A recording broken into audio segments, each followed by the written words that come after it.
Hello दोस्तों, नमस्कार। दोस्तों, होली का और तंत्र का क्या संबंध है?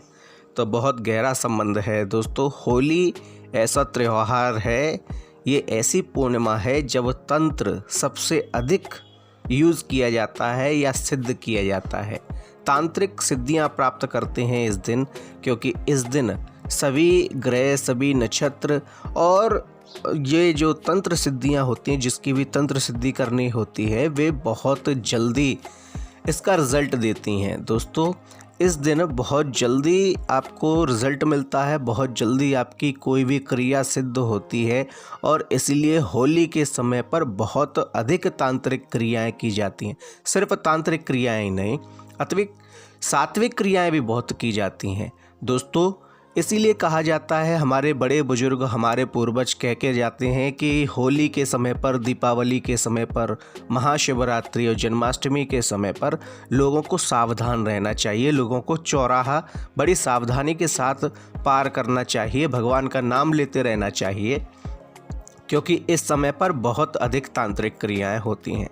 आज दोस्तों, हम आपको तंत्र साधना के 10 ऐसे रहस्य बताएंगे जिन्हें आप जानकर चौंक जाएंगे। चौंक क्यों जाएंगे? क्योंकि आजकल का जो तंत्र है और पूर्व काल का जो तंत्र है वह किस प्रकार का है, पहले कौन सी सिद्धियां मिलती थीं और अब लोग क्या कर रहे हैं। दोस्तों, तांत्रिक नाम सुन के ही लोग घबरा जाते हैं, जबकि ऐसा नहीं है। लोगों को घबराना नहीं चाहिए, यह कोई ख़राब चीज़ नहीं है। अपितु पूर्व काल में लगभग हर घर में हर औरत एक प्रकार की तांत्रिक क्रिया करती ही थी। आप भी शायद अभी भी करते होंगे। आप बच्चों की नज़र उतारते होंगे और जिस प्रकार से आप नज़र उतारते हैं वह एक तांत्रिक क्रिया ही है। इसलिए दोस्तों, घर के छोटे मोटे जो टोटके होते हैं वह भी छोटी मोटी तांत्रिक क्रिया है, जो कि हम धीरे धीरे भूलते गए हैं। और अब तो कुछ लोग ऐसे हैं जो कि थोड़ा सा पढ़ लिख जाते हैं तो वह इन बातों पर ध्यान नहीं देते, अंधविश्वास कहते हैं। और जब वे पीड़ित होते हैं, जब वे भुगतते हैं और हर जगह से वे लौट कर आते हैं, तब वह इन बातों को मानते हैं कि हाँ, ये क्रियाएं होती हैं। और तब वह किसी तांत्रिक को ढूंढते हैं, तब वह किसी ज्योतिषी को ढूंढते हैं, तब फिर वे किसी झाड़ फूंक वाले के पास जाने लगते हैं।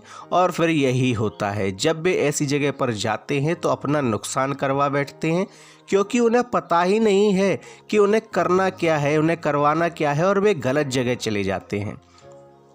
दोस्तों, हिंदू धर्म में हजारों तरह की विद्याओं और साधनाओं का वर्णन मिलता है। साधना से सिद्धियां प्राप्त होती हैं। व्यक्ति सिद्धियां इसलिए प्राप्त करना चाहता है क्योंकि या तो वह उससे सांसारिक लाभ प्राप्त करना चाहता है या फिर आध्यात्मिक लाभ। दोस्तों, मूलतः साधना के 4 प्रकार माने जा सकते हैं, जैसे तंत्र साधना, मंत्र साधना, यंत्र साधना और योग साधना। हमारे धर्मों में, हमारे पुराणों में, हमारे वेदों में सभी प्रकार की साधनाओं का वर्णन मिलता है। दोस्तों, चारों ही तरह की साधना के कई उप प्रकार भी होते हैं। अब सवाल यह है कि तंत्र साधना क्या है? दोस्तों, तंत्र विद्या साधना या तंत्र शास्त्र का नाम सुनते ही लोगों में भय व्याप्त हो जाता है। ऐसा माना जाता है कि यह कोई भयानक विद्या है या अघोरियों की साधना है। लेकिन दोस्तों, ऐसा नहीं है। अघोर साधना अलग होती है और तंत्र साधना अलग होती है। तंत्र, मंत्र, यंत्र से तंत्र को सबसे पहले रखा गया है।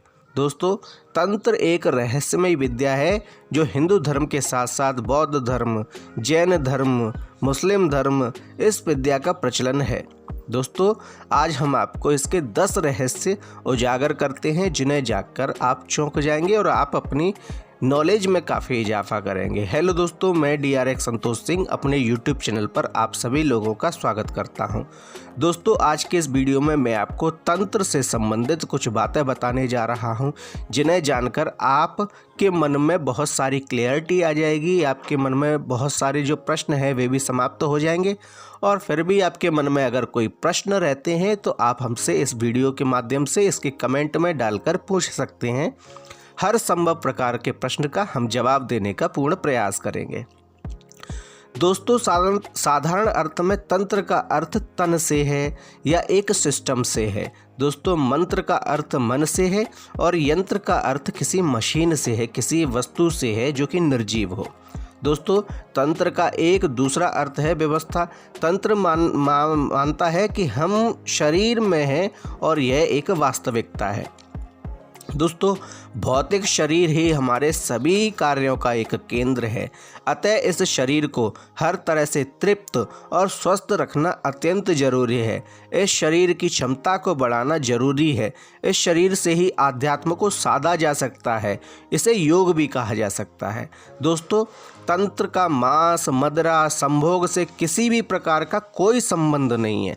जो व्यक्ति इस तरह की घोर कर्म में लिप्त है वह कभी तांत्रिक नहीं बन सकता। तंत्र को इसी तरह के लोगों ने बदनाम कर रखा है।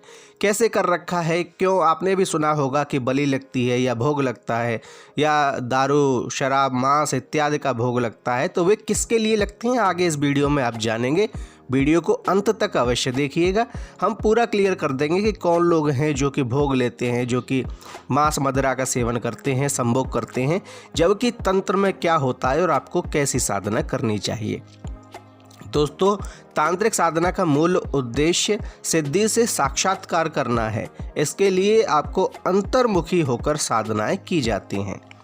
दोस्तों तंत्र को मूलतः शैव आगम शास्त्रों से जोड़कर देखा जाता है, भगवान शिव से जोड़कर देखा जाता है, लेकिन इसका मूल अथर्ववेद में पाया जाता है। तंत्र शास्त्र जो है वह 3 भागों में विभक्त है, आगम तंत्र, यामल तंत्र और मुख्य तंत्र। आगम में शैवागम, रुद्रागम और भैरवागम प्रमुख हैं।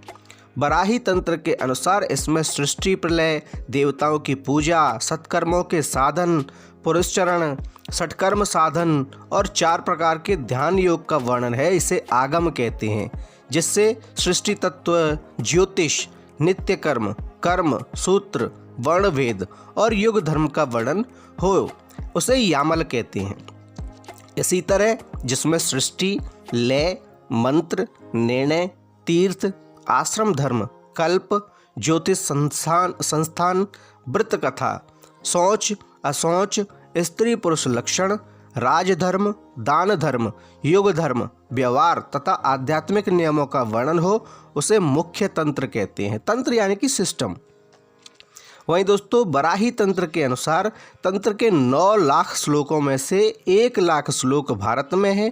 तंत्र साहित्य विस्मृति के चलते विनाश और उपेक्षा का शिकार हो गया है। अब तंत्र शास्त्र के अनेक ग्रंथ लुप्त हो चुके हैं। वर्तमान में प्राप्त सूचनाओं के अनुसार 199 तंत्र ग्रंथ हैं। तंत्र का विस्तार ईसा से पूर्व 13वीं शताब्दी तक बड़े प्रभावशाली रूप से भारत, चीन, तिब्बत, थाईलैंड, मंगोलिया, कंबोज आदि देशों में तंत्र को तिब्बती भाषा में ऋग्वेद कहा जाता है। दोस्तों समस्त ऋग्वेद 78 भागों में है, जिनमें से 2640 स्वतंत्र ग्रंथ हैं। इनमें से कई ग्रंथ भारतीय तंत्र ग्रंथों का अनुवाद हैं और कई तिब्बती तपस्वियों द्वारा रचे गए हैं। दोस्तों तंत्र में बहुत सारी विद्याएं आती हैं, उसी में से एक है गुह विद्या। गुह का अर्थ है रहस्य। दोस्तों इसे गुप्त विद्या भी कह सकते हैं। तंत्र विद्या के माध्यम से व्यक्ति अपनी आत्मशक्ति का विकास करके कई तरह की शक्तियों से उत्पन्न हो सकता है। यही तंत्र का उद्देश्य है। इसी तरह के तंत्र से ही सम्मोहन, त्राटक, त्रिकाल, इंद्रजाल, परा, अपरा और प्राण विद्या का जन्म हुआ है। दोस्तों तंत्र से वशीकरण, मोहन, विद्वेषण, उच्चाटन, मारण और स्तंभन क्रियाएं भी की जाती हैं। इसी तरह के मनुष्य से पशु बन जाना, गायब हो जाना, एक साथ 5-5 रूप बना लेना, समुद्र को लांघ जाना, विशाल पर्वतों को उठाना, करोड़ों मील दूर के व्यक्ति को देख लेना और उससे बात कर लेना, जैसे अनेक कार्य ये सभी तंत्र की बदौलत ही संभव हैं। तंत्र शास्त्र के मंत्र और पूजा अलग किस्म के होते हैं। दोस्तों तंत्र के प्रथम उपदेशक भगवान शंकर और उसके बाद भगवान दत्तात्रेय हुए हैं। अब ऐसे कितने लोग हैं जो यह जानते हैं कि भगवान शिव और भगवान दत्तात्रेय तंत्र के गुरु हैं? तो आप स्वयं देख लीजिए कि जिसके गुरु भगवान है वह बुरा कैसे हो सकता है। बाद में कई सिद्ध, कई योगी, शाक्त और नाथ संप्रदाय का प्रचलन रहा है। दोस्तों तंत्र साधना के प्रणेता शिव, दत्तात्रेय के अलावा नारद, परशुराम, पिपलाद, वशिष्ठ, सनक, शुक, संदल, सनत कुमार, भैरव, भैरवी, काली आदि कई ऋषि मुनि इस साधना के उपासक रहे हैं। दोस्तों ब्रह्मयामल में बहुसंख्यक ऋषियों का भी नामोल्लेख मिलता है, जिसमें शिव ज्ञान के प्रवर्तक थे। उसमें उष्णा, बृहस्पति, दधीची, सतन कुमार, नमुलीश आदि उल्लेख मिलते हैं। जयद्रथमाल के मंगलाष्टक प्रकरण में तंत्र प्रवर्तक बहुत से ऋषियों के नाम हैं, जैसे दुर्वासा, सनक, विष्णु, कश्यप, संवर्त, विश्वामित्र, गालव, गौतम, याज्ञवल्क्य, शातातप, आपास्तव, कात्यायन, भृगु इत्यादि। दोस्तों तंत्र के माध्यम से ही प्राचीन काल में घातक किस्म के हथियार बनाए जाते थे, जैसे कि पशुपतास्त्र, नागपाश, ब्रह्मास्त्र, जिनमें यंत्रों के स्थान पर मानव अंतराल में रहने वाली विद्युत शक्ति को कुछ ऐसी विशेषता स्तर संपन्न बनाया जाता है जिससे प्रकृति में सूक्ष्म परमाणु उसी स्थिति में परिणत हो जाते जिससे कि मनुष्य चाहता है। दोस्तों पदार्थों की रचना, परिवर्तन और विनाश का बड़ा भारी काम बिना किसी यंत्रों की सहायता के तंत्र द्वारा हो सकता है। विज्ञान के इस तंत्र भाग को सावित्री विज्ञान, तंत्र साधना, वाम मार्ग आदि नामों से पुकारते हैं। तंत्र शास्त्र में जो 5 प्रकार की साधना बतलाई गई हैं उसमें मुद्रा साधन बड़े महत्व का है और श्रेष्ठ है। मुद्रा में आसन, प्राणायाम, ध्यान आदि योग की सभी क्रियाओं का समावेश होता है। दोस्तों तांत्रिक साधना को साधारणतः 3 मार्ग, वाम मार्ग, दक्षिण मार्ग और मध्यम मार्ग कहा गया है। हालांकि यह मुख्यतः 2 प्रकार के होते हैं, एक वाम मार्गी तथा दूसरा दक्षिण मार्गी। दोस्तों वाम मार्गी साधना बेहद कठिन है। वाम मार्गी तंत्र साधना में 6 प्रकार के कर्म बताए गए हैं जिन्हें षट कर्म कहते हैं। दोस्तों शांति वक्ष, स्तंभ ननाद, विशेषणोच्चाटने तथा गौरणों ततिसति षट कर्माणि मनोषण, अर्थात शांति कर्म, वशीकरण, स्तंभन, विद्वेषण, उच्चाटन, मारण, ये 6 तांत्रिक षटकर्म बताए गए हैं। दोस्तों मारण, मोहन, स्तंभन, विद्वेषण, उच्चाटन, वशीकरण, आकर्षण, याक्षिणी साधना, रसायन क्रिया तंत्र के 9 प्रयोग होते हैं। दोस्तों इन तंत्रों में जिसमें रोग, कुकृत्य और ग्रह आदि की शांति होती है उसको शांति कर्म कहा जाता है। जैसे किसी की बीमारी ठीक करनी है, या कोई कुकर्मी व्यक्ति है उसे सतमार्ग पर लेकर आना है, या किसी के ग्रह जो है वे अनुकूल प्रभाव नहीं दे रहे तो उनकी शांति करवानी है, इसे शांति कर्म कहा जाता है। और जिस कर्म से सब प्राणियों को वश में किया जाए उसको वशीकरण प्रयोग कहते हैं, तथा जिससे प्राणियों की प्रकृति रोक दी जाए उसको स्तंभन कहते हैं, तथा 2 प्राणियों की परस्पर प्रीति को छुड़ा देने वाला नाम विद्वेषण, और जिस कर्म से किसी प्राणी को देश आदि से पृथक कर दिया जाए उसको उच्चाटन प्रयोग कहते हैं, तथा जिस कर्म से प्राण हरण किए जाए उसको मारण कर्म कहते हैं। दोस्तों त्रिकोण में बनाए गए स्टार यानी कि जो सितारा बनाया जाता है, जो उसके तंत्र के लिए जो एक प्रकार का जो कला बनाई जाती है, जो चित्र बनाया जाता है, उसके बीच में त्रिकोण में या स्टार जो बनाते हैं, जो सितारा बनाते हैं, उसके बीच में स्वास्तिक या ओम का चिन्ह, हाथों में लगाई जाने वाली मेहंदी, बालकों द्वारा चित्र की जाने वाली अल्पना, बालक के संध्या काल पैदा होने पर लगाए जाने वाले स्वास्तिक और डलिया की आकृति, दीपावली और अन्य त्योहारों पर सजाई गई रंगोली आदि तंत्र के प्रतीक हैं।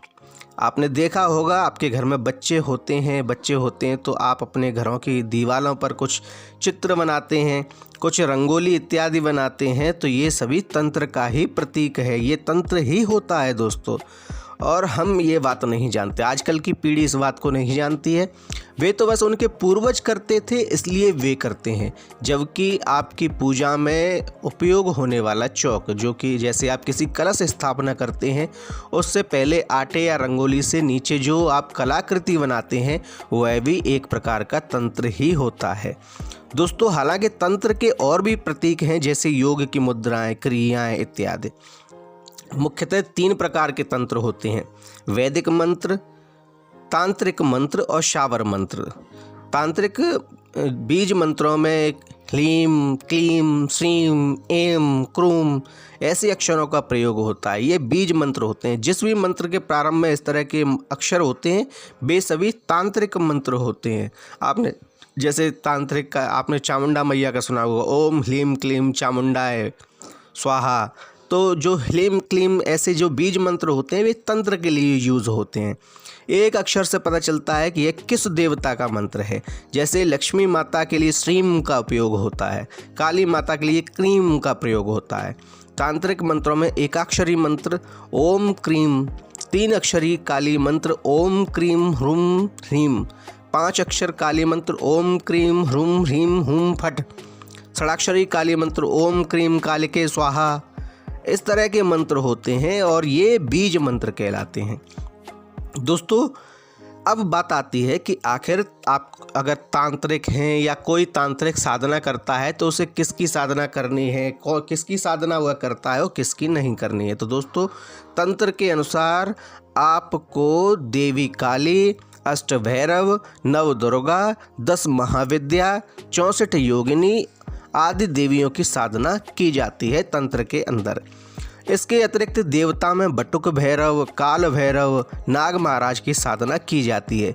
इसके अतिरिक्त अगर कोई भी तांत्रिक किसी यक्षिणी, पिशाचिनी, अप्सरा, वीर साधना, गंधर्व साधना, किन्नर, नायक साधना, डाकिनी, शाकिनी, विद्याधर, सिद्ध, दैत्य, दानव, राक्षस, गुहक, भूत, बेताल, अघोर आदि की साधनाएं करता है तो वह नीच किस्म का तांत्रिक है। वह किसी भले कार्य के लिए नहीं कर रहा है अपितु किसी बुरे कार्य के लिए या किसी लाभ के लिए कर रहा है। इन साधनाओं को बड़ी आसानी से किया जा सकता है, लेकिन ये साधना है मानव जाति के भले के लिए तो नहीं होती। अगर कोई व्यक्ति मानव जाति के भले के लिए साधना कर रहा है तो वह 64 योगिनी, 10 महाविद्या, नव दुर्गा, अष्टभैरवी, काली या बटुक भैरव, काल भैरव इन्हीं की साधना करेगा, इन्हें सिद्ध करेगा। और बाकी ये जो डाकनी, शाकनी, प्रेतनी जो भी होती है सब इनके नीचे होती हैं और ये कोई अच्छी सिद्धियां नहीं होती, ये कोई अच्छी शक्तियां नहीं होती, नकारात्मक शक्ति होती है। इसलिए उच्चाटन, मारण इत्यादि में इनका काम होता है, जो कि होली के समय पे बहुत अधिक होता है। इसलिए आपको सावधान रहना है और होली के समय पर अपने इष्ट देव, अपने पितृदेव, अपनी कुलदेवी इत्यादि का पूजन आपको अवश्य करना है। ये ऐसी शक्तियों से आपकी रक्षा करती हैं। दोस्तों सबसे पहली बात तो यह है कि आप क्यों तंत्र साधना करना चाहते हैं, या आपको क्यों स्पष्ट हो जाए कि आप किसी का लाभ करना चाहते हैं या अपने समाज को बचाना चाहते हैं या अपने घर परिवार को बचाना चाहते हैं, तो आप अपने इष्ट, अपनी कुलदेवी, अपने पितृदेव, बटुक भैरव, काल भैरव, हनुमान जी, आप इनकी साधना कीजिए। इनकी साधना सात्विक होती है, इनका प्रभाव शुद्ध होता है, इसलिए आपको इन्हीं की साधना होली दीपावली अवश्य करनी चाहिए। अगर होली दीपावली आप हनुमान पर चोला चढ़ाते हैं या भैरव पर चोला चढ़ाते हैं तो ये क्रियाएं आपको छोड़नी नहीं है अपितु करती रहनी है। इससे आपके घर परिवार और आप सुरक्षित रहेंगे। बाकी जो तांत्रिक जैसी भी क्रियाएं करते हैं, काली पीली जैसी भी करते हैं, डाकनी, साकनी, भूतनी, प्रेतनी, जो भी है, जो क्रियाएं जो कि नीच क्रियाएं कही जाती हैं, बुरी क्रियाएं कही जाती हैं, अगर वे आपके ऊपर करते भी हैं तो आपके द्वारा की गई ये क्रियाएं आपकी रक्षा करते हैं। दोस्तों होली पर आप सावधान रहें, आप और आपका परिवार सुरक्षित रहे, यही हमारी कामना है। आपको हमारी जानकारी अच्छी लगे तो इस वीडियो को लाइक कीजिए, शेयर कीजिए, कमेंट में जय श्री राम अवश्य लिखिए और हमारे चैनल को सब्सक्राइब कीजिए। धन्यवाद।